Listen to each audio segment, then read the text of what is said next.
ओम नमः शिवाय सभी भक्तों को। तो आज की वीडियो में हम जानेंगे कि योगिनी एकादशी के दिन व्रत पूजा हमें किस प्रकार से करना है और पारण कब करना है। तो पूजा हमें किस दिन करना है तो हम जानेंगे इस वीडियो में। योगिनी एकादशी तिथि का महत्व बहुत खास माना जाता है। एकादशी व्रत करने से भगवान विष्णु की विशेष कृपा प्राप्त होती है और जीवन में सारे कष्ट दूर होते हैं। तो इस महीने में एकादशी तिथि आती कब है तो आषाढ़ माह की शुक्ल पक्ष की एकादशी योगिनी एकादशी कहा जाता है और इस तीनों लोकों में सबसे प्रसिद्ध एकादशी माना जाता है। और इस दिन भगवान विष्णु और माता लक्ष्मी जी की विशेष पूजा की जाती है। तो ऐसा कहा जाता है कि इस व्रत को करने से जीवन में सुख समृद्धि आती हैं और पापों से मुक्ति मिलती है। तो आपके पास अगर लड्डू गोपाल हैं तो लड्डू गोपाल को आप स्नान कराएं। तो दही से स्नान कराना बहुत अच्छा रहता है जिससे उन्हें शीतलता मिलती है। और फिर उसके बाद हम जल से स्नान कराएंगे, शुद्ध जल से स्नान करा देंगे लड्डू गोपाल को। और वीडियो को आप पूरा ज़रूर देखिएगा और फिर उसके बाद हम पूजा करेंगे। अगर आपके पास लड्डू गोपाल हैं तो आप लड्डू गोपाल को स्नान कराएं योगिनी एकादशी के दिन। और अगर आपके पास लड्डू गोपाल नहीं है तो आप फिर फोटो से भी पूजा कर सकते हैं। तो इस प्रकार से हम लड्डू गोपाल को स्नान करा सकते हैं, आप हटा सकते हैं। अगर आपके पास लड्डू गोपाल हैं तो आप लड्डू गोपाल की सेवा करें और नहीं है तो आप हटा सकते हैं। और फिर उसके बाद हम उन्हें अच्छे से वस्त्र पहना देंगे। वस्त्र पहनाने के बाद उन्हें फिर हम तैयार कर देंगे। गर्मी बहुत है इस वजह से हम उन्हें गहने नहीं पहनाएंगे।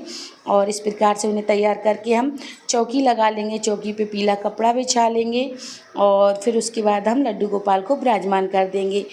तो इस प्रकार से हम विराजमान कर देते हैं। और जो भी हम तस्वीर या फ़ोटो लेंगे उसे हम अच्छे से साफ़ कर लेंगे जल से और गणपति जी को विराजमान करेंगे।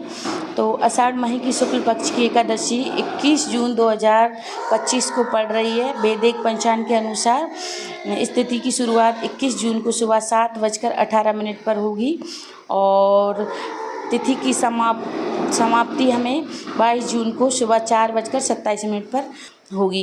तो ऐसे में उदय तिथि के अनुसार हमें व्रत 21 जून को 2025 को शनिवार को रखा जाएगा। और व्रत करने वाले भक्तों को उपवास रखकर भगवान विष्णु माता लक्ष्मी जी की आराधना करना चाहिए। और माँ लक्ष्मी भगवान विष्णु को विराजमान कर देंगे, हम गणपति जी को विराजमान कर देंगे। हमने गणपति जी को स्नान करा लिया है, फिर उन्हें हम तिलक कर देंगे। स्नान हमने करा दिया था और फ़ोटो को भी साफ़ कर लिया था। आप अगर नहीं किए हैं तो आप जल से स्नान करा सकते हैं भाव रूपी। तो इस प्रकार से हम तिलक लगा देंगे सभी को, लड्डू गोपाल जी को, गणपति जी को चंदन और रोरी का तिलक लगाएंगे। और फिर हम उसके बाद वस्त्र रूप में कलावा समर्पित करेंगे।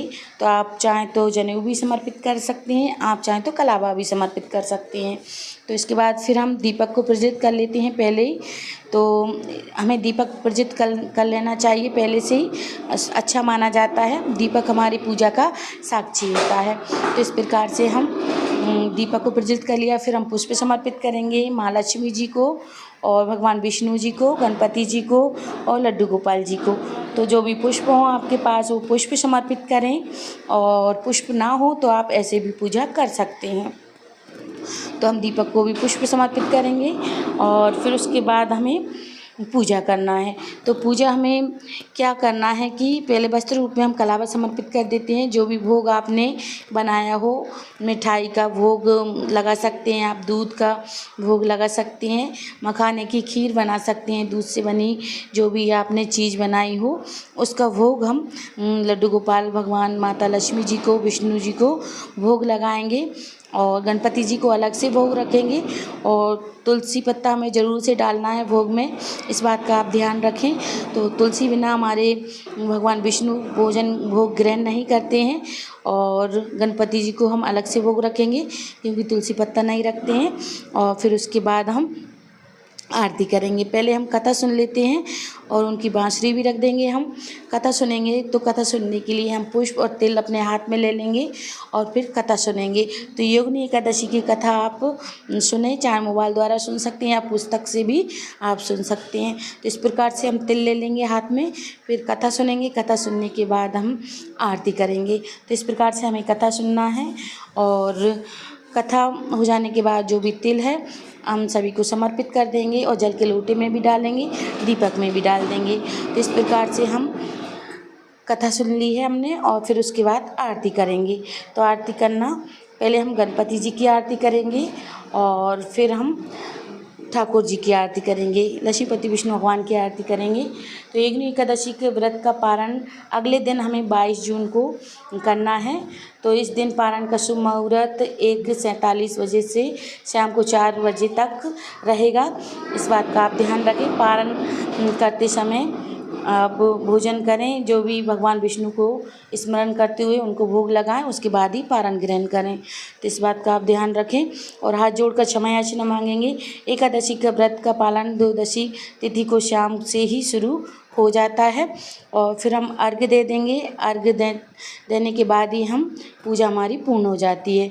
और जो भी दक्षिणा है हम दूसरे दिन पारण करेंगे और वो हम दान देकर ही पारण करेंगे। तो राधे राधे।